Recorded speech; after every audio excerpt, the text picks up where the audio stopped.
Have you ever sat alone in your living room and wondered why your children don't want you around?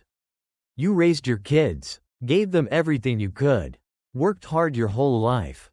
And now, the house is quiet, sometimes painfully so. You offer help, wisdom, and even your warm company.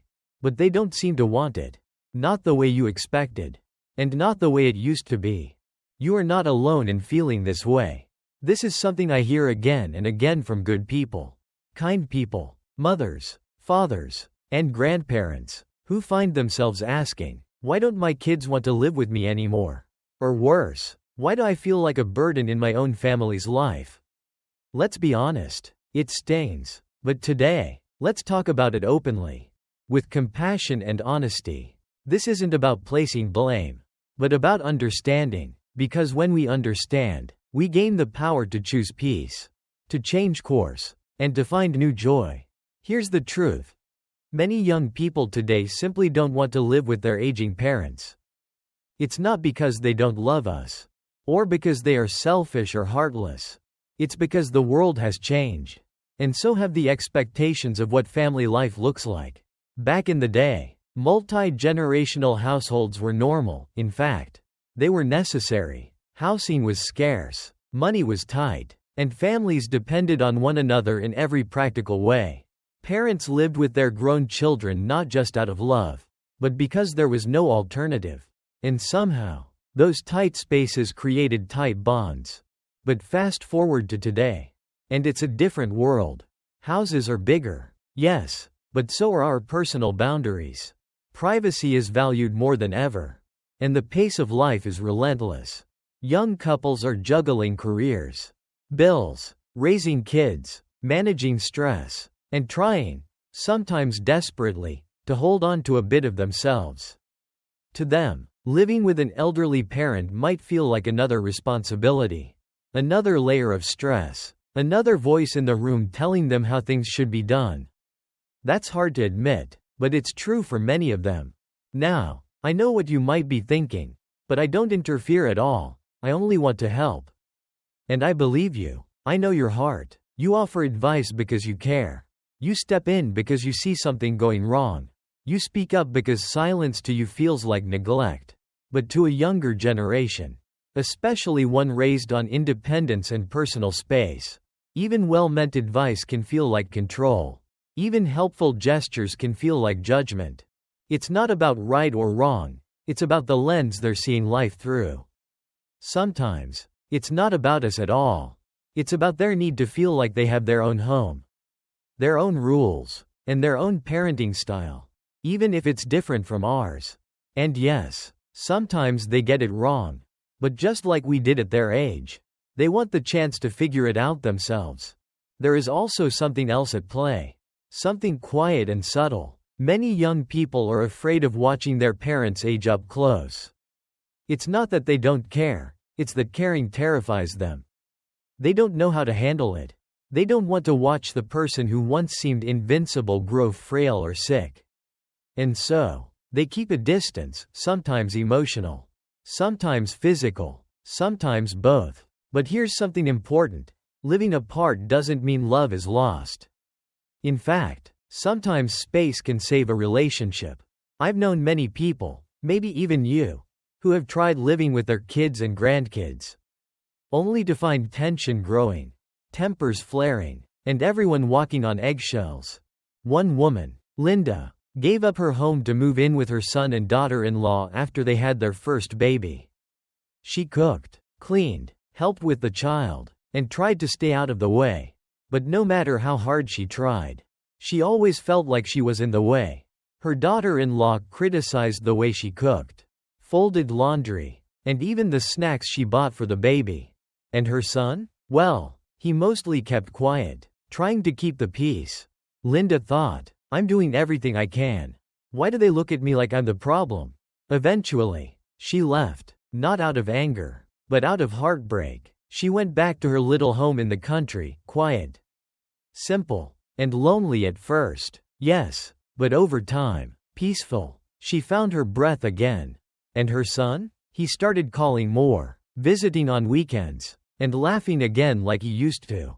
Their relationship improved, Not because they stopped loving each other, but because they stopped living together. Living separately doesn't mean failure.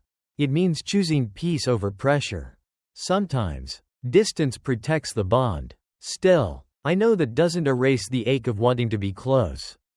The joy of hearing a child's laughter in the next room. The comfort of watching your grandchildren grow up right under your roof. That longing is real, and it deserves to be honored. But maybe we need to shift our thinking just a bit. Maybe instead of trying to stay in their world, we build a world of our own. One that's full of meaning, connection, and dignity. One where we're not waiting for a visit to feel loved. One where we choose how we want to spend these years. Not just surviving them, but truly living. There's also another harsh truth to face. Sometimes we gave too much. Not out of weakness, but out of love. We thought, if I give them this now, they'll take care of me later. We paid for the wedding, the house, the car, and the grandchild's school. We sacrificed vacations, hobbies, and even health. And then, the care didn't come, or it came with reluctance, or it came with a price.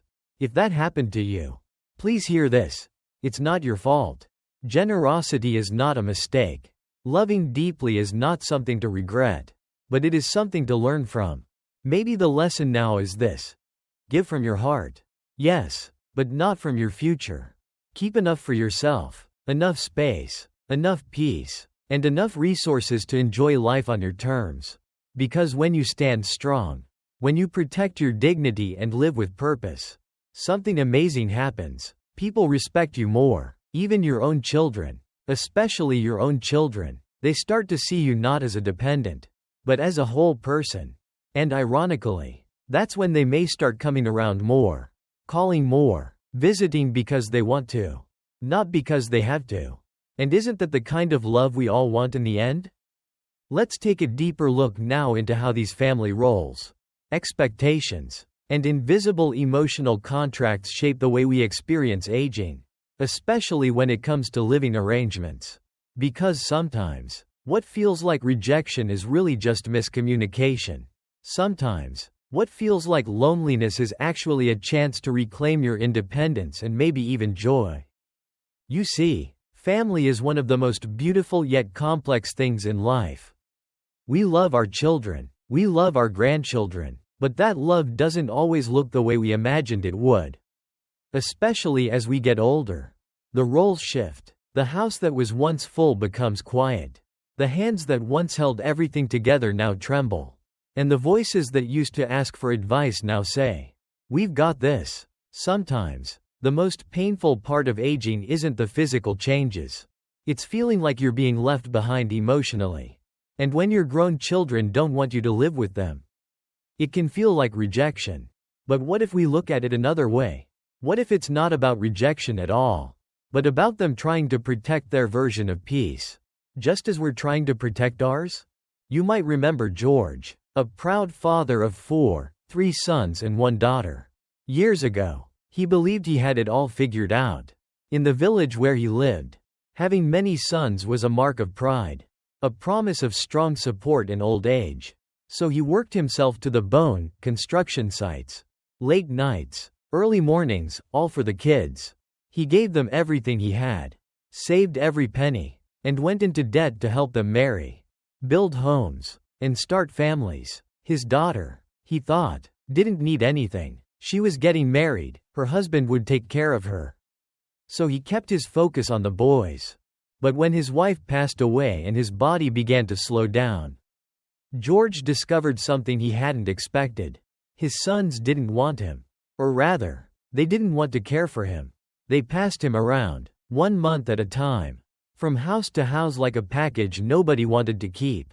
And in each place, he felt smaller. The looks from his daughters-in-law, the cold meals, the whispered complaints. Eventually, he left them all. He went back to the quiet countryside, to a humble little home where, for the first time in a long while, no one made him feel like a burden. His life became simpler, but his heart became lighter. Peace returned. His daughter Susan visited sometimes. She had always loved him, but her husband never forgot the way George had once demanded a dowry from her. money he used to support her brothers. And now, years later, that choice came back like a shadow. George's story isn't rare, and it brings up something many people don't talk about enough. How we treat our children when they're young often shapes how they treat us when we're old. When we spoil one child, give too much, or expect too little in return, we don't just hurt the others, we also set up a pattern that may come back to haunt us. That doesn't mean we shouldn't give. Love is generous. Parents do make sacrifices, but love should be paired with wisdom. When you give everything, every dollar, every ounce of energy, hoping for love in return, you risk being left empty. And when your children learn that love means mom and dad will always give and never ask, they grow up not knowing how to give back. Helen, another woman I've spoken to, worked her whole life, raised 2 children, and did everything to help them succeed. Her daughter Catherine lived far away with a family of her own. Her son Brian lived in the city, working hard but always tight on money. When Helen got sick, really sick, she needed help. She called Brian, her son, the one she had supported for years. He was busy, business trip. No time, no money. She turned to Catherine, who said she couldn't leave the kids alone, but sent her $1 with a text that said, "Go to the hospital yourself. You should ask Brian. You gave all your money to him." That line pierced deeper than the illness. Helen had used her life savings to help Brian buy a house. She had also helped with Catherine's wedding, but she had nothing left for herself. Not even enough for a hospital stay. No one had meant to be cruel. But without realizing it, Helen had taught her children that she would always take care of them and never ask them to learn how to care for her. And here's where we get to a truth that many of us don't want to hear. It's not unloving to hold something back for yourself. It's not selfish to have boundaries. In fact, those boundaries can preserve relationships. When you have your own space, your own money, and your own peace, you're not just protecting yourself, you're showing your family that you are still whole, still worthy, still someone to be respected. Sometimes the most loving thing we can do is to say nothing. I'm here for you, but I won't give up all of me to make you comfortable. Grace, a soft-spoken woman who ran a small business in her younger years, knew this too late. She helped her son buy a car, a house, and even gave her retirement fund to her daughter-in-law, thinking, if I do this now, she'll treat me like a second mother. But she didn't. When Grace needed surgery, her son was always too busy to visit. Her daughter helped reluctantly, but the resentment was obvious. Grace spent nights alone in the hospital, wondering how she had ended up there. All she had ever done was give. But in giving so much, she had forgotten to keep enough for herself. These stories aren't meant to make us bitter, they're meant to open our eyes. Because when we understand the dynamics, we gain the power to make different choices. Starting now, we can still love fully and give generously. But we can also teach our children what it means to value, honor, and support the people who raised them. That doesn't mean demanding they live with us. It means living in such a way that they want to be near us. So, how do we do that? We start by building a life we actually enjoy. On our own terms, we create friendships, routines, and hobbies that give us purpose. We stop waiting for someone else to make us feel needed. Because the truth is, you are needed whether your children see it clearly or not. The world needs your stories. Your community needs your wisdom. And you need peace, laughter, and dignity. And here's a secret: when your kids see you living well, smiling more, and standing tall, they're more likely to reach out. Not out of pity, but out of admiration, out of genuine connection. You are not a burden. You are not invisible. You are a whole person with a whole life ahead of you. Sometimes what we need most is not to be taken care of, but to feel seen, to feel that we still matter. Not just because of what we can do for others, but because of who we are. And when we begin to live from that place of self-worth, not just self-sacrifice, everything starts to shift. Our kids aren't blind. They notice more than we think. When we're bitter, it shows. When we're hurt but silent, it shows. And yes, When we're independent, joyful, and full of life, that shows too. There's this idea that getting older means shrinking, fading, becoming less of everything, but I disagree. Growing older can be a time of expansion, of growing deeper, not smaller. And maybe one of the ways we grow is by learning to release expectations that no longer serve us. We may never go back to the way things used to be. The crowded dinner tables, the grandkids running through the hallway, the simple joy of 3 generations under one roof. That season may be gone. But just because that version of family has changed doesn't mean we're no longer needed. It simply means we have to find a new way to connect, to show up, and to be loved. Sometimes that means setting boundaries. Sometimes that means not moving in with your kids, even if they ask, or saying no to babysitting 5 days a week when your body is crying out for rest. You've done your part. Now it's your time. And here's something else. When you stop overgiving, when you stop trying to win your place in their lives with service and sacrifice, they may actually start to see you more clearly. They may realize how much they've taken for granted. They may feel a twinge of guilt. And that guilt might turn into appreciation, into effort. But even if it doesn't, you still win, because peace of mind is worth more than proximity. Now, let's talk about something that many seniors ask. Should I tell my children how much savings I have? Should I let them know everything about my finances? Or should I keep that private? This is such a delicate issue. On one hand, we worry. What if something happens to us and no one knows where the documents are or how to help? On the other hand, we fear that if our children know too much, they might expect it, or worse, pressure us for it. One woman, Helen, you remember her, gave away everything without keeping a safety net. Another, named Grace, gave until there was nothing left and found herself sleeping alone in a hospital bed, waiting for someone who didn't come. And then there's Jane. Jane is 70. She lives in a small apartment in a quiet neighborhood. Her children are grown, one nearby, one across the country. Years ago, after her husband passed away, she sat down with a financial advisor, not her kids, and made a plan. She kept enough money to live comfortably. She set aside some for emergencies. She drew up a simple will. And she decided, with clear eyes and a full heart, to give her kids small gifts when they needed help, but never to drain herself for their comfort. And guess what? Her kids didn't love her less. In fact, they seemed to respect her more. They saw she was stable, secure, and not depending on them. And because she wasn't always available, they began reaching out more. Sometimes, mystery creates value. You don't have to tell your children every detail about your finances.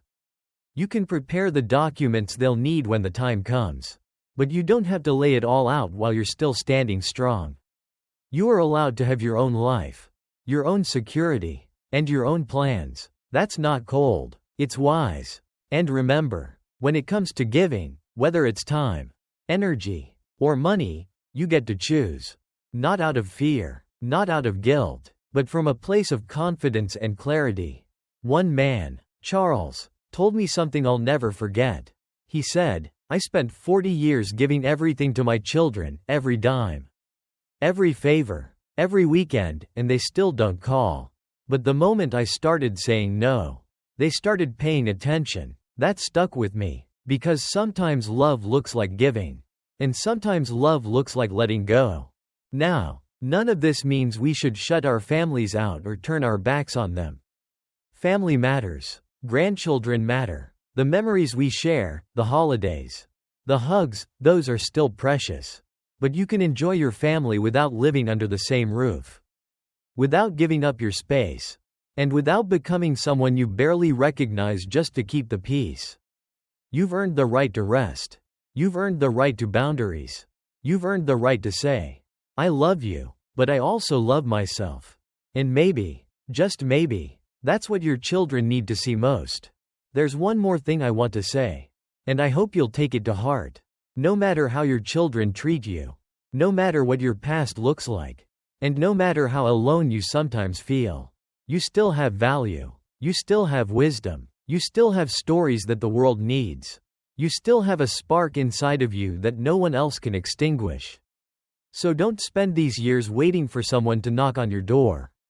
Step outside. Call a friend. Join that group. Plant that garden. Volunteer. Travel if you can. Sing if you want. Laugh out loud. And don't do it to prove anything to anyone.